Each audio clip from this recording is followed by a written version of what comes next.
Salve, salve família, aqui quem fala é o Lutz do canal Cortes Podcast e no meu primeiro mês monetizado eu já fiz $3.000 só seguindo o que esse cara fala no curso dele. Então se você quer ganhar dinheiro com internet e YouTube sem nem precisar aparecer, confere o primeiro link na descrição. Mas ele seria mais, desculpa falar, mas seria um candidato mais forte que você, não é? Mas evidente que seria, tanto é que eu era advogado dele para ele ser. Hoje em dia você ainda é?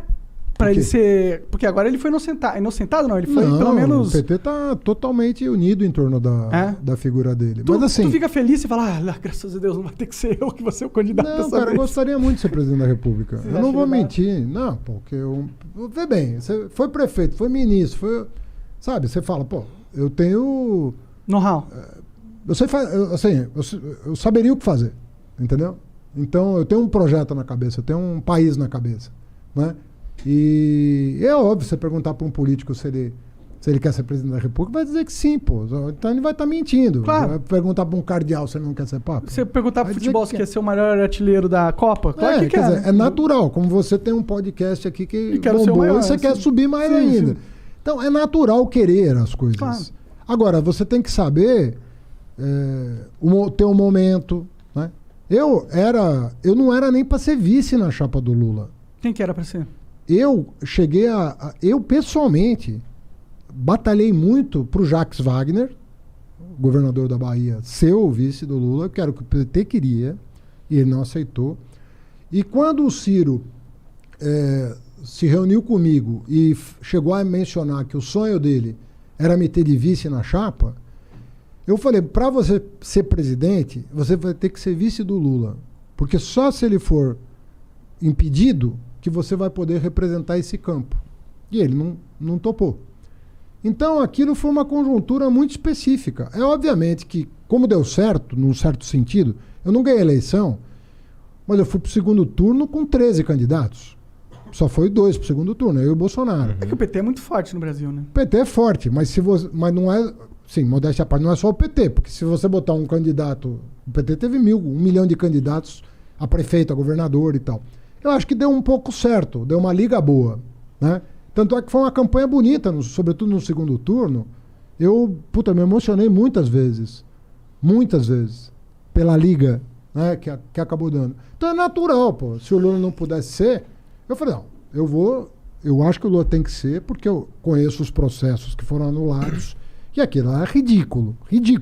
Os processos são ridículos? Ridículo. Os de Curitiba, ridículos. Mas e aquela parada de esses processos terem sido anulados em base de provas ilegais?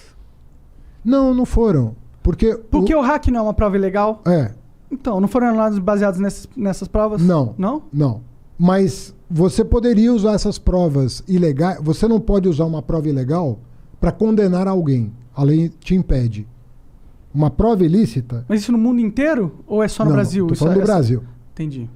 Tanto é que a Operação Lava Jato queria que provas ilegais pudessem ser usadas. Queria? Queria. Não faz sentido pra mim. Eu acho que provas ilegais são provas ilegais. Se você dá um incentivo para que provas ilegais possam ser usadas, você incentiva o crime, né? Exatamente. Então, o Dallagnol, por exemplo, que era o chefe da Força Tarefa, chegou a fazer um projeto de lei, aquelas 10 medidas. Uma delas era que provas ilegais pudessem ser usadas para condenar. E isso não passou no Congresso. Porque o Congresso entende que provas ilegais até podem ser usadas judicialmente, mas em benefício do réu. Ou seja, se você obteve uma prova ilegal, mas está comprovado que aquilo tem veracidade e aquilo inocenta alguém, não faz sentido condenar. Se inocenta. Mas isso é uma interpretação esse lance de poder usar para defender uma interpretação do juiz. Made in Brasil, né? Juiz. Porque no mundo inteiro não é assim que se entende. Ou não, uma prova pode ser usada para absolver, mesmo que... Uma prova ilegal pode ser usada... Lá nos Estados Unidos, se tiver uma prova ilegal, os caras podem usar para absolver? Eu não vou dizer de um país específico que eu não sei, mas eu sei que em vários lugares pode. Entendi. Para absolver pode. Entendi. E em vários lugares para condenar também. Em alguns países para condenar também. Sim. Mas sabe o que me parece? E desculpa, eu sei que você é do PT, o caralho, mas me parece que o STF meio que fez um jogo todo pra conseguir realmente inocentar o Lula pra ele poder virar uma carta nesse novo jogo político. Vamos fazer uma conta, então. Tá. Aceito a provocação. Quem deu o voto decisivo pro Lula recuperar os direitos dele? Foi o cara que o Bolsonaro colocou, não foi? Não. Quem? o cara que o Bolsonaro colocou votou contra o Lula. Ah, é? É. Pô, que bom, né? Se eu sou Faria o muito Bolsonaro, sentido, eu tô pensando que bom. Ué, eu não sei se ele votou por causa do Bolsonaro ou porque ele estava convencido. Se for por causa do Bolsonaro, ele errou. Se for porque ele estava convencido, ele Tudo acertou. bem, é. Quem deu o voto decisivo foi a pessoa que votou sistematicamente contra os interesses do PT ao longo dos últimos 10 anos. Foi a Carmen Lúcia. E a pergunta que eu te faço é, por que uma pessoa que votou sistematicamente, e eu não estou dizendo que ela estava errada, eu estou dizendo que como ela votou. Um fato. A consciência dela é problema dela. Ela deve ter votado de acordo com a consciência dela. Uhum. Até prova em contrário, ela votou de acordo com a consciência dela. Por que essa pessoa que votou com a consciência dela contra o PT o tempo todo deu o voto decisivo para o Lula recuperar os direitos políticos?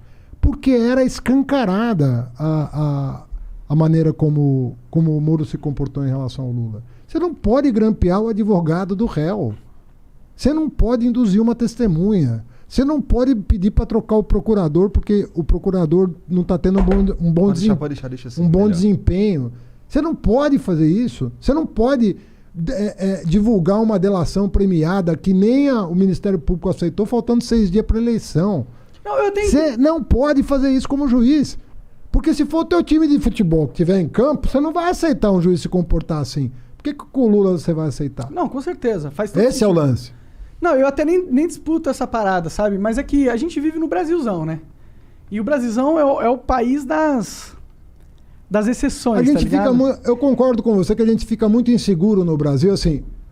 O Lula Afinal de contas, teve o que está por trás? A gente fica inseguro no Brasil, porque assim, o que a gente queria? A gente quer uma justiça que diga o seguinte: errou, vai pagar.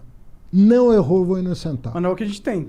A gente tem um crime compensa máximo aqui no Não é Brasil. o que parece ter.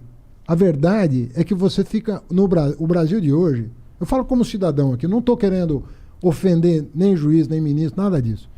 Mas o que eu sinto da parte da sociedade, e é um sentimento que eu tenho também, portanto eu comungo desse mesmo sentimento, é o seguinte: a gente não tem a segurança de que os poderes estão cumprindo seus deveres na forma da lei. E isso gera uma instabilidade muito grande e uma insegurança muito grande. Por exemplo, você é de esquerda e quer fazer política. Pô, eu sou um cara de esquerda. Eu não sou político. Eu fui. Por que eu digo que eu não sou político? Eu sou político no sentido tradicional. Assim, eu vivo a política. Eu sou um cidadão. Eu exerço a minha cidadania. Nesse sentido, eu sou um político. Todo cara que exerce a sua cidadania ativamente está fazendo política. Mas eu só fui me candidatar com 49 anos de idade. Eu nunca tinha vivido uma eleição antes dos 49 anos. É interessante mesmo, é bem velho pra começar uma... Normalmente os caras... Não sacaneia, que porra. Cara, vem aqui na boa. Sabe? Puta que... Tô sendo educado aqui. Vocês estão testando. Não, mas tipo, normalmente os caras entram novinho pra fazer carreira. O cara vai com 20 anos, é candidato a vereador da cidade dele, com 25 a prefeito, com 35 a governador. Eu fui participar da minha primeira eleição com 49 anos de idade. Então, eu não tinha a cabeça da eleição. Não era o meu barato. O meu barato é o seguinte: eu gosto pra caramba de estudar. É a coisa que mais me dá prazer.